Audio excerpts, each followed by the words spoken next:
Siguro Mr. Chair, para sa akin importante po iyan dahil maalala po natin, sinabi nung nanay ni Jemboy kahapon, si Ma'am Roda, na hanggang sa ngayon may takot at pangamba pa rin sa kanilang mga kalooban. At kung si Sunny Boy, kung makausap po natin muli, dahil nagpa-excuse po sila sa chair kanina, kanina sinabi po niya natatakot siya kaya may una siyang pinirmahan sa presinto. So, posible po at maganda pong maitanong natin na nung sinama siya ng pulis para humarap sa piskal, kung kumusta na ba yung pakiramdam niya. Maalala po natin kapapatay lang nung sa kaibigan niya. So, baka may factor din po ng takot, no, sa pagharap at pati sa pagpirma. Kahit sa salaysay na sinabi ni Sunny Boy kanina ay hindi totoo. Hindi tama sa nangyari. Piskal, huling tanong na lang po, sino po yung nag-decide na reckless imprudence ang kaso?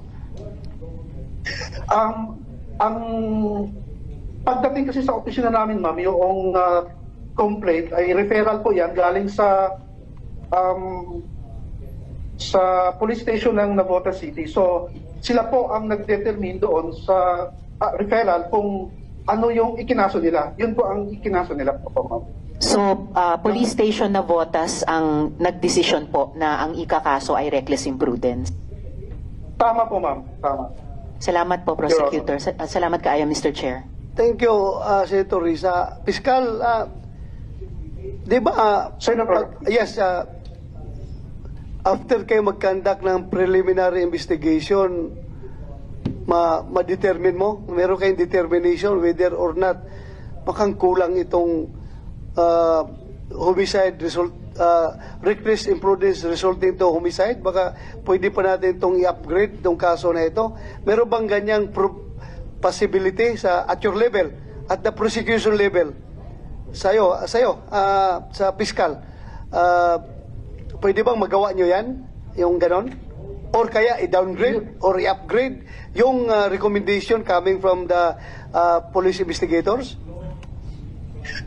Yes, Senator. Pagdating po kasi ganyan, referral galing ng police station, hindi naman po kami govern kung yun ang kinaso nila. Basically, hindi po govern ang Office of the Prosecutor's Office kasi magdidepende po kami doon sa mga ebidensya na nailatag. Ngayon, in this case, noong naipresenta yung kaso, final po sa amin, ay napagtanto po namin na kulang-kulang talaga yung mga ebidensya